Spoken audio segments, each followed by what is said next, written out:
ജഡ്ജിയുടെ വീട്ടിൽ നിന്ന് പണം കണ്ടെത്തിയ സംഭവത്തിൽ സഭയിലെ പാർട്ടി നേതാക്കളുടെ യോഗം വിളിച്ച് രാജ്യസഭാ അധ്യക്ഷൻ.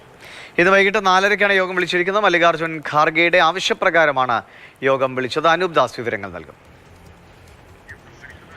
അനൂപ്, ഇപ്പോൾ രാജ്യസഭയിൽ പ്രതിപക്ഷത്ത് നിന്ന് അടിയന്തര പ്രമേയത്തിന് നോട്ടീസ് കൊടുത്തിട്ടുണ്ട്.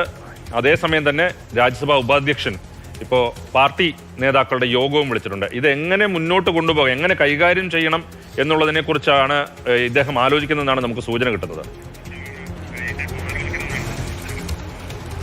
അതെ, ഇന്ത്യ ചരിത്രം തന്നെ എടുത്ത് പരിശോധിച്ചാൽ ഇത്തരൊരു സംഭവം അപൂർവമാണ്. ഒരു ജഡ്ജിയെ പോലും ഇതുവരെ ഇംപീച്ച് ചെയ്ത് പുറത്താക്കിയ ചരിത്രവും നമ്മുടെ രാജ്യത്തിനില്ല.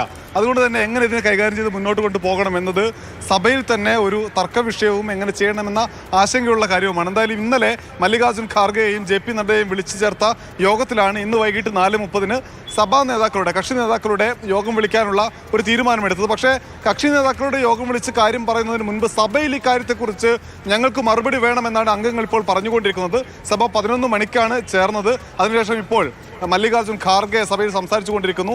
ഞാൻ ഈ കാര്യത്തിന് 4:30-ന്റെ യോഗത്തിന് അംഗീകരിച്ചത് ശരി തന്നെ, പക്ഷേ അംഗങ്ങൾക്ക് സംശയമുണ്ട്, അതിന് മറുപടി വേണമെന്ന് മല്ലികാർജ്ജുൻ ഖാർഗെ സഭയിൽ പറയുന്നു. എന്തായാലും നേരത്തെ സൂചിപ്പിച്ച പോലെ സഭയിലെ അടിയന്തര പ്രമേയത്തിനുള്ള ആവശ്യം സഭാധ്യക്ഷൻ നിരാകരിച്ചിട്ടുണ്ട്. എന്നാൽ ചർച്ച വേണമെന്ന ആവശ്യത്തിൽ പ്രതിപക്ഷം ഇപ്പോൾ ഉറച്ചു നിൽക്കുകയാണ്.